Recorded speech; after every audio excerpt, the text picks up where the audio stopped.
yang terambil di dalam Perjanjian Baru, yaitu Kisah Para Rasul 19 ayat 30 sampai 31. Kisah Para Rasul 19 ayat 30 sampai 31.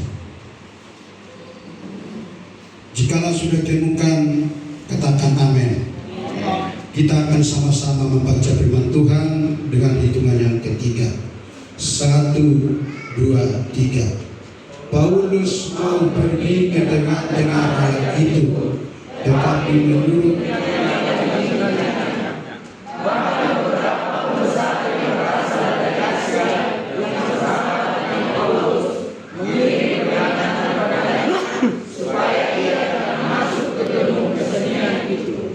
puji Tuhan. Nah, Bapak Ibu Saudara yang dikasihi Tuhan, firman Tuhan ini yang menceritakan bagaimana Paulus yang dicegah oleh murid-muridnya dan pembesar-pembesar ketika dia mau masuk ke tengah-tengah orang-orang yang sedang ada huru-hara, yang sedang ada perbantahan, yang sedang ada pertengkaran, atau zaman sekarang dikatakan demonstrasi. Saudara-saudara yang dikasihi Tuhan, seorang yang bernama Flopinus Sirus, seorang biksu yang terkenal di Romawi karena kumpulan peribahasanya yang menuliskan bahwa dalam pertengkaran kebenaran selalu kalah. Bahwa dalam pertengkaran kebenaran selalu kalah. Benarkah demikian? Belum tentu saudara-saudara yang dikasihi Tuhan. Bahwa kebenaran itu akan selalu kalah. Tapi bisa jadi itu dalam hukum-hukum kadangkala bisa kalah kebenaran. Nah, oleh karena itu saudara, hari ini bahwa kita diingatkan oleh firman Tuhan ini. Apa maksud yang ditulis oleh filsuf ini, saudaraku yang dikasihi Tuhan? Maksudnya adalah supaya kita jangan selalu ada di dalam pertengkaran, dan kita harus berusaha sebagai anak Tuhan yang meneliti firman Tuhan menjauhkan pertengkaran, dan kita berusaha mengelakkan dari pertengkaran ini seminimal mungkin, supaya kita jangan terlibat di dalam pertengkaran, perbantahan, atau demonstrasi. Sebab hal itu saudaraku, memang Tuhan tidak kehendaki dari setiap anak-anaknya tebusan darahnya. Dan yang Tuhan inginkan dari kita adalah selalu membawa rendah hati dan membawa damai kepada setiap orang. Haleluya. Nah, saudara-saudara yang dikasihi oleh Tuhan, ini adalah selaras dengan firman Tuhan yang tertulis di dalam Amsal 20 ayat 3. Amsal 20 ayat 3 dikatakan demikian.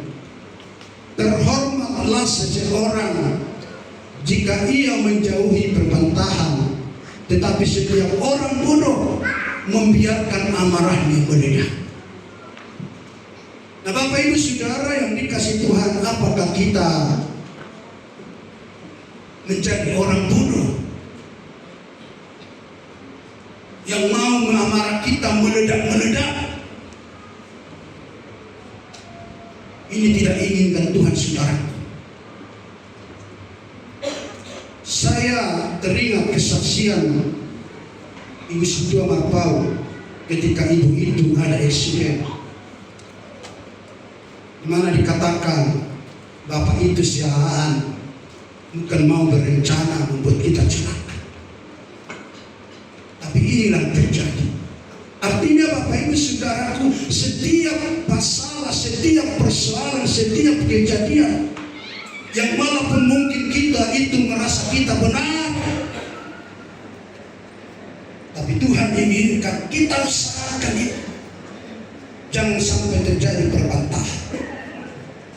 Artinya ketika kita mengalah, bukan artinya kita jadi kalah, tapi sesungguhnya ketika kita mengalah, firman Tuhan katakan itu yang menjadi terhormat bagi kita. Haleluya. Nah saudara yang dikasihi oleh Tuhan, hari ini firman ini mengajar kita.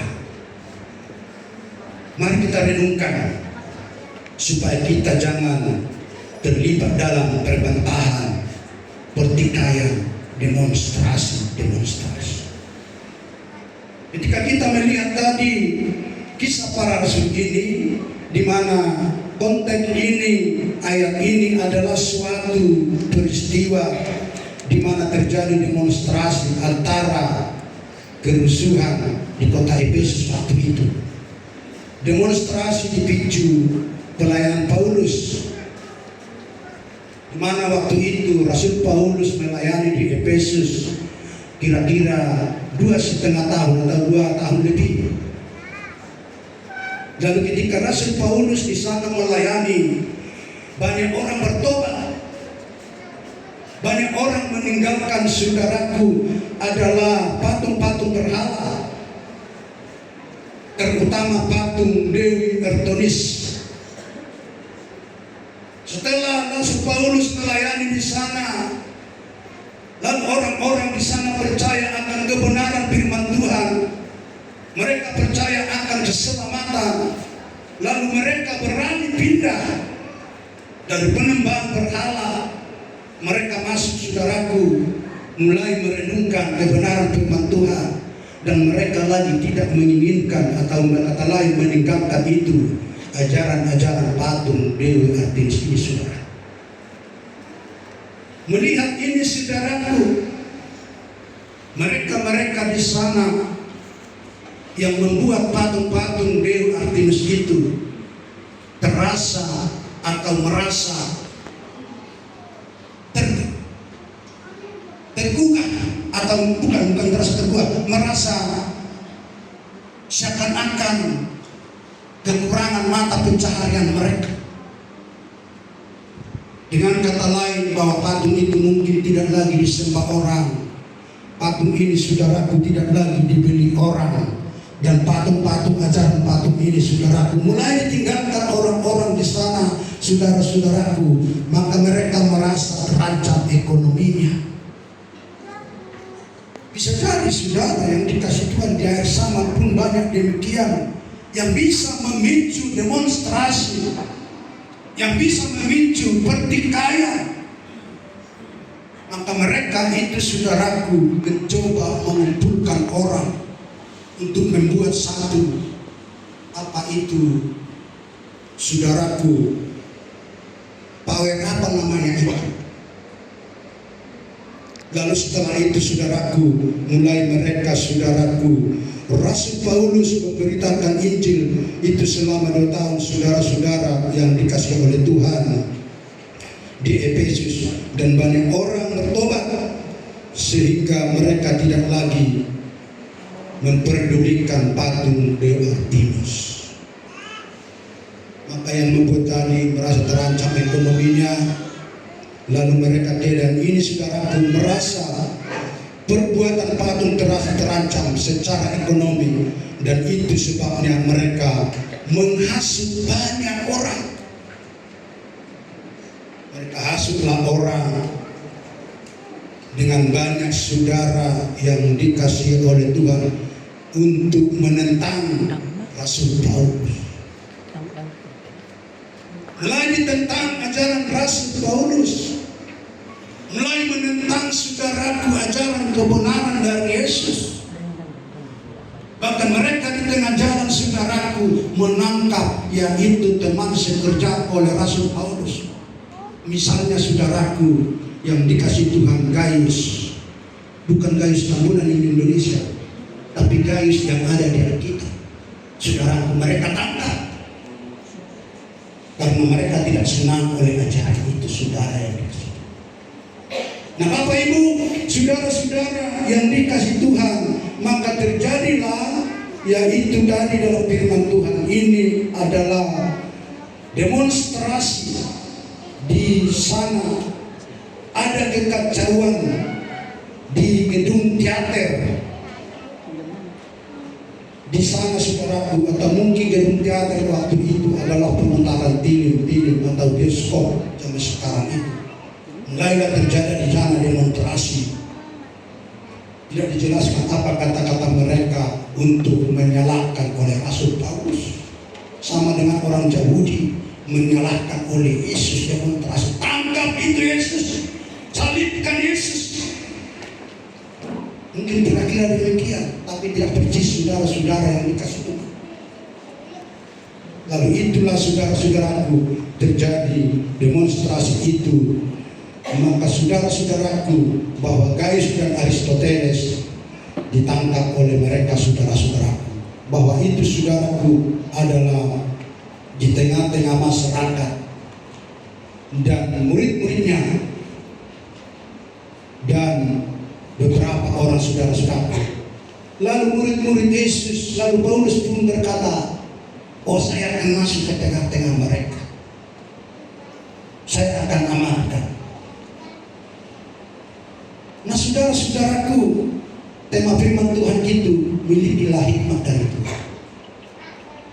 Rasul Paulus mau masuk ke sana, mau menenangkan orang itu.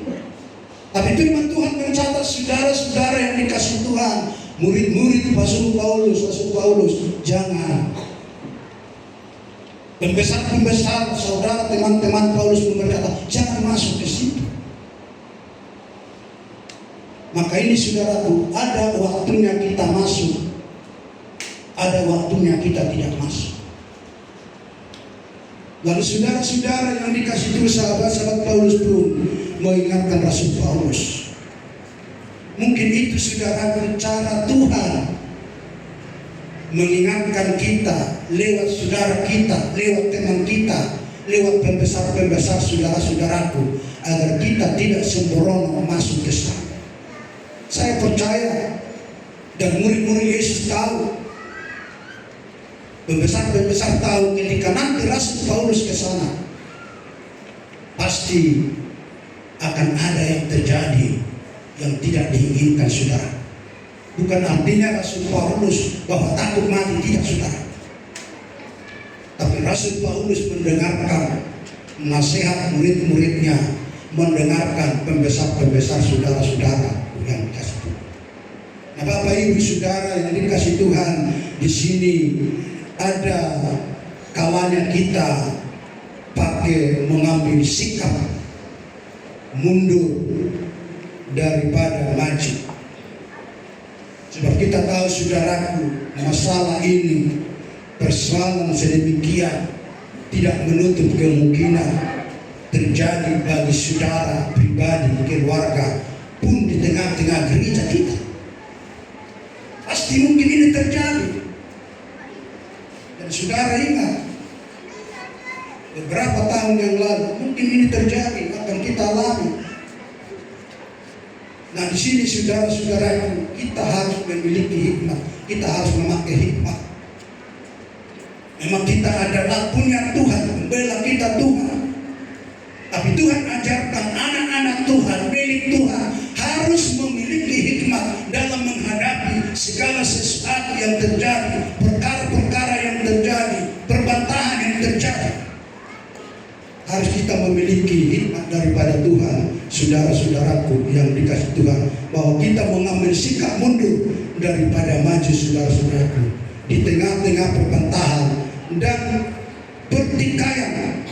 Ada kalanya menghindar lebih bijaksana daripada menghadapi langsung konflik yang berbahaya. Ketika Yesus pernah demikian, ketika mau ditangkap, lalu dia sampaikan ijab itu, saudaraku. Lalu orang-orang yang tidak senang akan mengambil, saudaraku, cara-cara bagaimana untuk menangkapnya, membunuhnya. Tapi kadangkala Yesus menghindar, saudaraku. Apakah Yesus takut? Tidak, saudaraku. Apakah Yesus tidak punya kuasa? Punya kuasa. Sebenarnya Yesus mampu melakukan apa saja. Tapi Yesus Allah pengasih, Allah penyayang, Allah pemurah, yang rendah hati, yang humble, saudara-saudaraku yang dikasih Tuhan. Ketika Petrus memotong dengan pedang perwira Romawi itu, Yesus memiliki kasih, saudara. Dia ambil itu telinganya dan dia tempelkan kembali, saudara-saudara. Jadi saudara dan saya adalah anak Tuhan, anak Yesus. Mulai kita belajar dari Tuhan Yesus selama hidup kita ada di tengah-tengah dunia. Sebab kita tidak tahu besok lusa, saudaraku, kita akan dipanggil menghadap Bapa di surga. Selagi masih ada kesempatan ini, inilah sebenarnya, saudaraku, supaya jangan terlambat nanti. Jangan terlambat. Jangan seperti orang kaya itu. Dia mengatakan kepada orang miskin itu, mau minta maaf. Tidak, saudara. Kalau kita nanti sudah dipanggil, tidak ada lagi waktu minta maaf. Selagi masih Tuhan berikan kesempatan waktu ini, disinilah sebenarnya kita berusaha terus.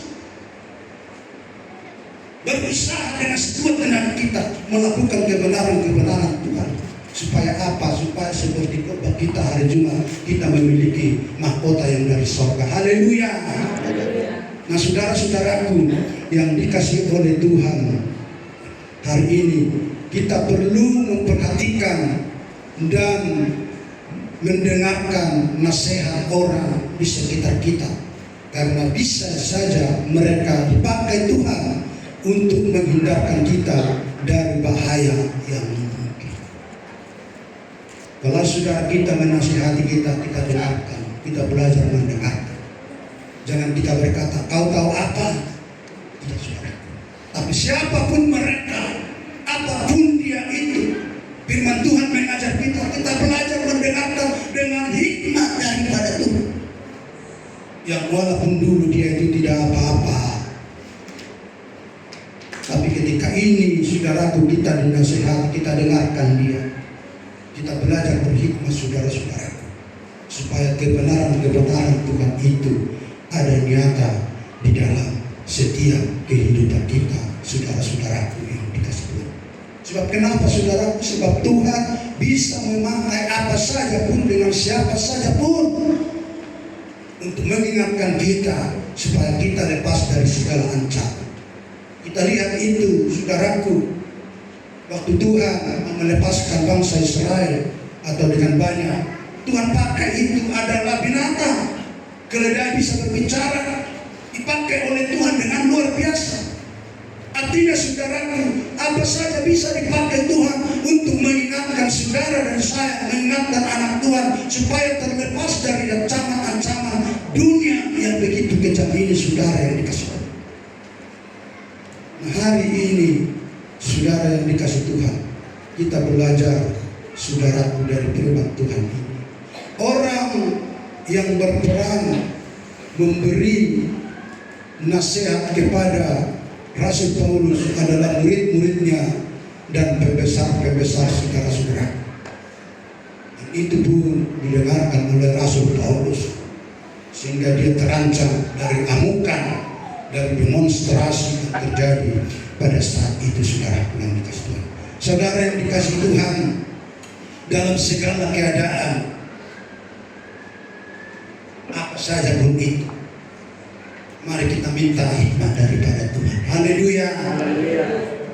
Kita selalu meminta hikmat daripada Tuhan, dan kita perhatikan dan jadilah peka kepada suara Roh Kudus. Mari kita peka kepada suara Roh Kudus. Acap kali Roh Kudus memberikan sesuatu bagi kita, Tapi sering kita saudara tidak mendengarkan suara Roh Kudus itu. Sering kita diingatkan oleh Roh Kudus, tapi kita tidak peka. Kita anggap itu biasa-biasa saja. Sebab Roh Kudus itu sesungguhnya adalah seorang yang diutus Tuhan, seorang yang dipilih Tuhan Yesus untuk senantiasa mendampingi saudara, mendampingi saya, mendampingi kita di tengah-tengah setiap kehidupan kita, saudaraku.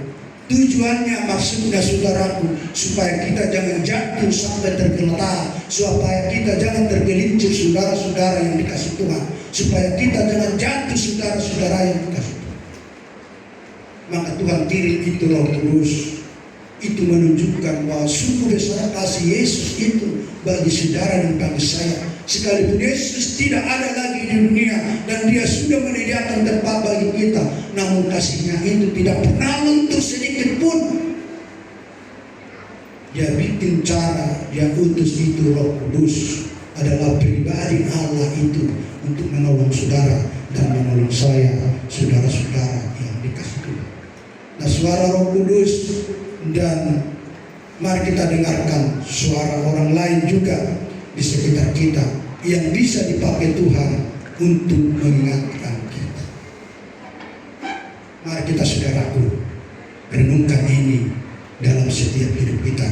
Oleh karena itu jangan kita bertindak karena emosi. Jangan kita maju karena amarah kita. Mau maju atau mundur dalam situasi tertentu, hendaknya harus dilandasi hikmat daripada emosi kita buat anak-anak Tuhan. Jangan lagi emosi, jangan lagi amarah. Kita jauhkan itu saudara. Bertahun-tahun kita sudah menjadi anak-anak Tuhan, pengikut Tuhan. Emosi ini adalah satu pemicu yang membahayakan. Lucifer, dia emosi, mau menyamai dirinya seperti Tuhan atau Yesus Kristus. Dia marah saudara-saudara yang dikasih. Sebab amarah itu dalam Amsal tadi saudaraku adalah milik orang bodoh. Tapi milik saudara adalah yaitu damai sejahtera. Sebab saudara dan saya tidak lagi orang bodoh seperti dunia. Haleluya. Tetapi saudara dan saya adalah orang bijak yang sudah diajar oleh firman Tuhan, sudah dibenarkan oleh firman Tuhan, sudah dikuduskan oleh firman Tuhan, sudah diselamatkan oleh firman Tuhan, dan kita sudah menjadi ciptaan baru. Nah, saudara-saudaraku yang dikasih Tuhan, hari ini sekali lagi saya katakan, jangan lagi bertindak karena emosi, jangan maju karena amarah. Kita mau maju atau mundur dalam situasi tertentu, hendaknya harus dilandasi hikmat dari Tuhan. Kalau Tuhan berkata maju, mari maju. Kalau Tuhan tidak berkata maju, jangan maju saudara yang dikasih Tuhan. Asa semuanya jagoan di beri bukti benar hal berdoa, lalu dia maju. Akhirnya saudara-saudaraku, apa yang mana? Saya teringat ini waktu ada perang Flores dengan orang Batak. Lalu ada Marga Sinaga, dia hari itu bekerja di Dermo, dan dia baru di PHK.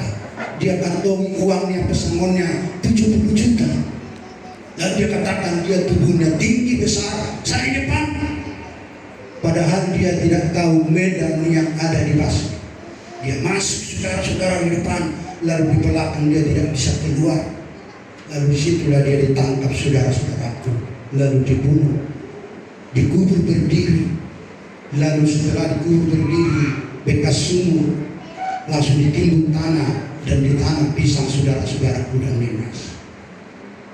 Nah saudara-saudara, 2 hari berselang tentara datang, dia bawa itu senjata baret itu, dicucuk-cucuk dan demikian saudaraku. baru ketahuan bahwa ada orang yang bisa. Lalu kami bilang, ini dulu ini bukan ladang, ini sumur. Kok satu malam kok ada pisang tumbuh? Sebab saya di sampingnya itu. Kalau dulu saya waktu perang itu, saya juga takut. Orang rumah sudah pulang ke Medan, lalu saya masuk ke dalam burung, saya pegang parang dua, pisau kiri kanan. Kalau nanti satu datang, paling sedikit satu mati, pikir saya. Tapi puji Tuhan, saya tidak diganggu. Cuma rumah kami depan kiri kacanya dilempar, pecah. Kalau kaca itu tidak seberapa, bisa Tuhan ganti. Haleluya.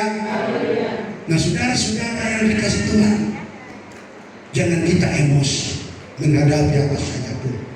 Tidak menutup kemungkinan akan terjadi bagi kita, baik di mana saja, baik kepada tetangga, baik kepada saudara, baik keluarga. Jangan kita emosi. Kita tunjukkanlah kita bahwa kita adalah suratan yang dapat dibaca. Suratan yang dapat dibaca setiap orang. Yang artinya saudaraku, hanya damailah yang kita tahu.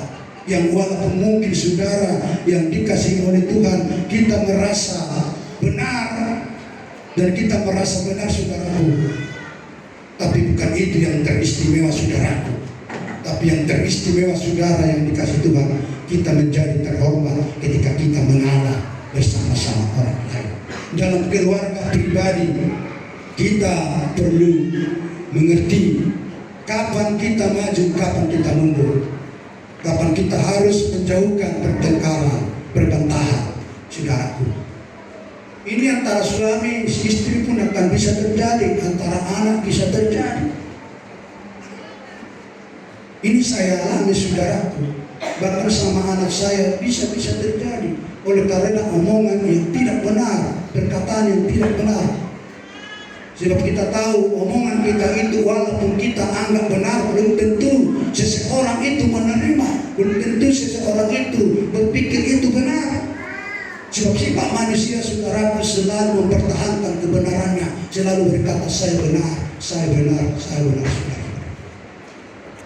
Nah, saudara-saudaraku yang dikasih oleh Tuhan hari ini, mari kita memiliki hikmat daripada Tuhan, supaya itu yang membimbing kita, itu yang membantu kita, itu yang menuntun kita, hingga kita mampu melakukan kebenaran firman Tuhan di setiap langkah perjalanan kita. Maka dikatakan kita tidak selalu kita memenangkan pembicaraan, tidak selalu memenangkan pembicaraan. Yang boleh jawab udah ordinata, dak saya kata betul gelek tadi, dan bui itu pak sahabat dari rohani, ay gunung berga nama saya, seluruh rohani dulu dilempar itu.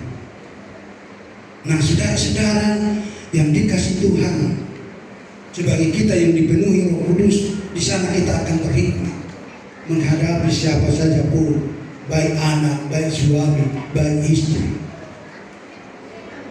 Kita belajar saudara-saudara yang dikasih Tuhan.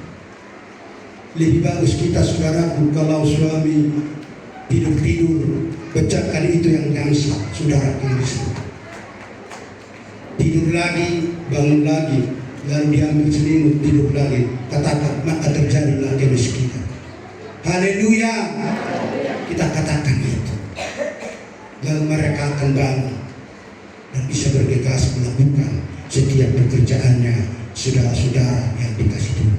Maka dikatakan pembicaraan atau perdebatan ada soalnya kita perlu menarik diri, bukan sebagai tanda kata, tapi sebagai tanda kebijaksanaan. Kalau kita mengalah, bukan artinya kita kalah, tidak. Tapi itu dikatakan menjadi kebijaksanaan untuk kebaikan pribadi dan kebaikan orang lain, dan kebaikan banyak saudara. Nah, ini yang perlu kita pegang, saudaraku. Teladan Tuhan Yesus selalu merendahkan diri. Bukan artinya bahwa Yesus tak kalah, tidak. Dia merendahkan diri. Dia mau sampai mati. Tapi kita lihat saudaraku, hari yang ketiga dia bangkit dan dia menang. Dan dia mau naik ke surga, saudaraku, yang kita peringati pada tanggal 29. Itu menunjukkan saudara yang dikasih Tuhan, ketika Yesus mengalah, bukan kekalahan, tapi kemenangan yang luar biasa, dia akan kalah.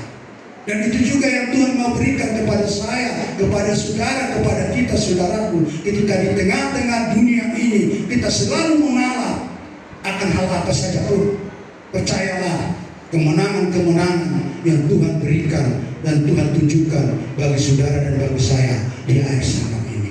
Haleluya. Dan kemenangan-kemenangan itu dikatakan, saudaraku, bukan kekalahan kita, tapi untuk kebaikan pribadi kita dan kebaikan oleh orang banyak, saudara-saudaraku yang dikasih. Itulah yang dipilih Tuhan Yesus, dan itu yang kita teladani, dan itu yang kita miliki, dan itulah sebenarnya adalah inti daripada firman Tuhan di dalam setiap kehidupan kita berjalan di tengah-tengah dunia ini. Saya percaya ketika ini sudah kita terima, maka Roh Kudus akan menyatakan firman ini dalam setiap kehidupan kita, khususnya jemaat Tuhan yang ada di gereja Pentakosta Kampung Baru Sikubang itu. Baik bapak-bapak, baik kaum ibu, terlebih-lebih pemuda-pemudi, saudaraku, pemuda-pemudi, jangan keraskan hatimu, jangan selalu menganggap bahwa pemuda-pemudi yang lebih benar, lebih pintar dari orang tua yang jadul. Tapi hormatilah orang tua yang sudah membesarkan kita sampai menjadi orang, walaupun kita sudah diberikan pendidikan bahkan berhasil sampai sekarang. Jika itu terjadi, saudaraku, kita lakukan, maka berkat-berkat Tuhan akan melimpah di dalam setiap kehidupan kita. Haleluya. Amin.